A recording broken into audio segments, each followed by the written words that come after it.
Has fear, self-doubt, or insecurity ever plagued you in your life or kept you from achieving your goals? You should be shaking your head yes, because every one of us has dealt with it at one point in our lives. I dealt with it in the biggest way in 2008 when I battled drug addiction.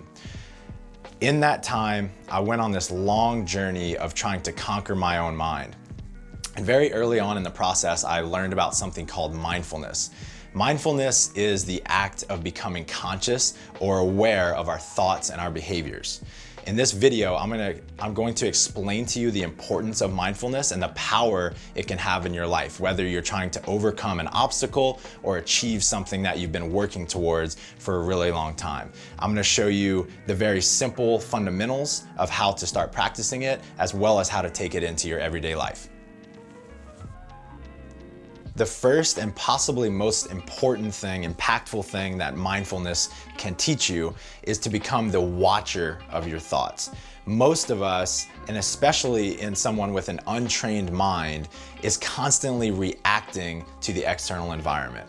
Through practicing mindfulness, you can start to watch your thoughts and your emotions as they pass by and start to respond rather than react. Here's what I mean. So, in life, there are circumstances.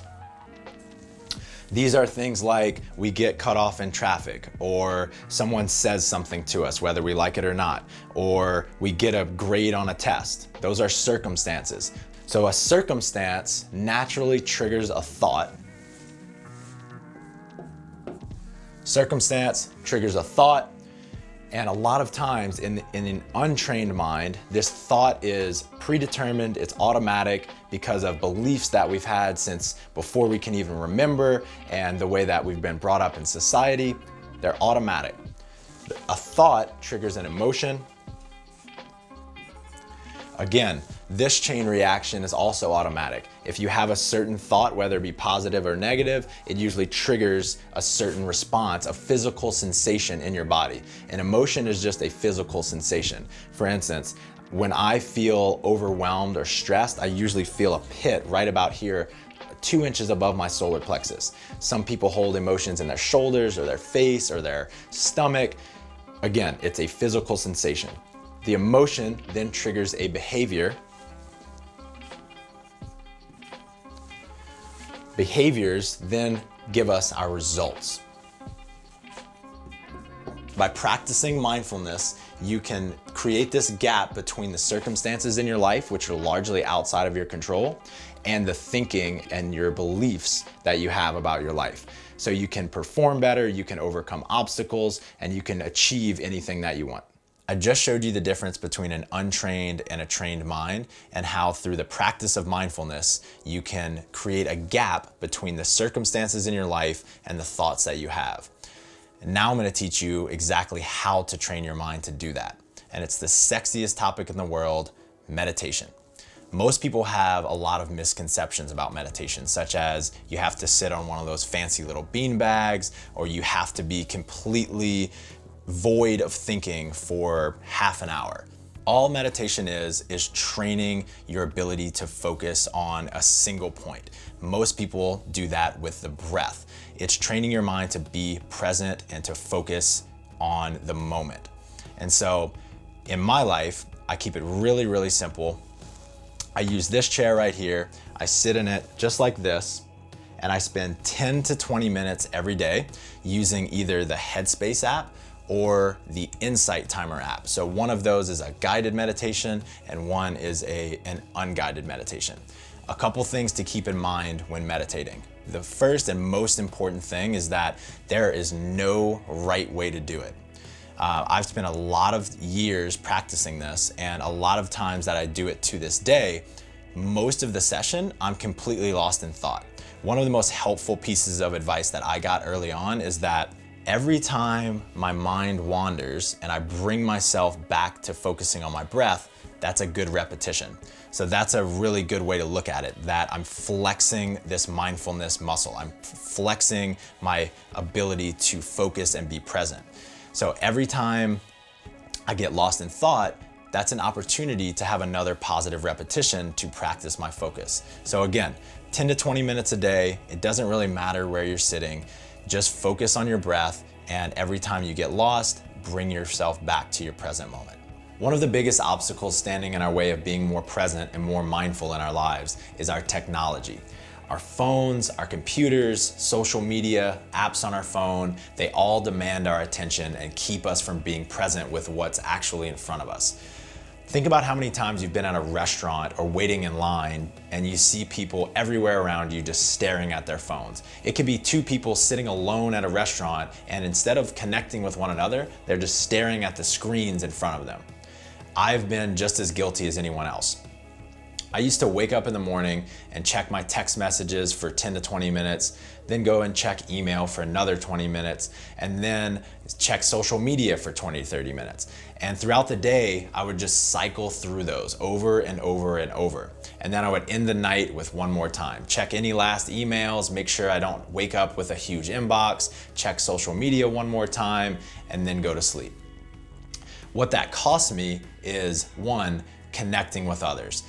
Instead of being present with the people in front of me, I was always concerned with staying connected or plugged into my phone. It also cost me productivity and focus. I was constantly checking these external things rather than focusing on what was right in front of me, such as writing or podcasting. And third was my overall sense of well-being. Constantly being distracted and pulled in a million different directions doesn't feel very good, and it also doesn't feel very good to be disconnected or lacking productivity. So what I did, and what Adee and I both did in our relationship, is we created some rules around our technology so that we can create boundaries around when we use them so that we can use them rather than being used by them. The first one that we installed was no phones in the bedroom. So every single night we plug our phone in to the charger and we don't pick it up until the next morning. 2, we don't look at our phones for the first hour of any day. No text messages, no emails, nothing. We don't want to immediately be in a reactive state first thing when we wake up. Number 3 is we try to never bring phones into restaurants with us. We don't want to be that couple that's sitting across the table from one another and just staring at our phones. We want to actually connect with each other or whoever we go to the restaurant with us.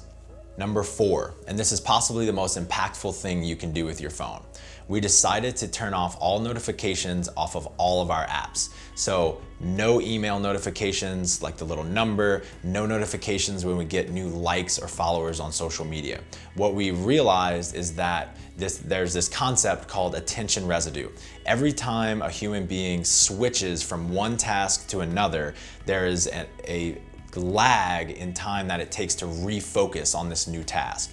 If you take into consideration how many notifications you get on your phone each day, you could spend the entire day refocusing, never getting into a focused state. So we have no notifications on any of the apps on our phone. Number 5, during the times when we're in any high focus or high priority task, we turn our phones on airplane mode. So in the gym or when we're doing some kind of big project at work, we turn our phone on airplane mode for 30 to 90 minutes, we set a timer, and then we just focus. What we've realized is that by disallowing any outside stimulus, we're able to get into a flow state and get into a more optimal form of thinking and behaving than ever before. The effect that all of these rules have had on us is that A, it's helped us connect with each other better and those around us. It's helped us perform better and focus more in our careers, and it's led to an overall sense of well-being. The goal of mindfulness practices are not so that you can just quiet your mind for 10 to 20 minutes while you sit in a chair. It's so that you can take these practices and use it in your actual life. The last thing I want to show you in this video is how you can use mindfulness in the gym. A superpower that high performers and elite athletes have is their ability to focus on the physical sensations of their sport rather than getting caught up in their heads. I did an interview with Chad Vaughn recently. Chad was a 2-time Olympian for the United States in the sport of weightlifting. And he told me this story of the '03 World Championships where he bombed out. He said that he was so caught up in his head because his parents were there and he had the pressure of the Olympics coming up, and instead of utilizing and letting his body do what it was trained to do, he was caught up in his head and he wasn't focused. What he learned to do thereafter was to use a mindfulness technique which was very simple. All he would do was he would focus on the muscles that were supposed to be firing as he would pull it off the floor. Then he would focus on the muscles that should fire as he transitioned from the first pull to the second pull, and so forth. So rather than just being caught up in his own head, he was focusing on the physical sensations that he knew should be present.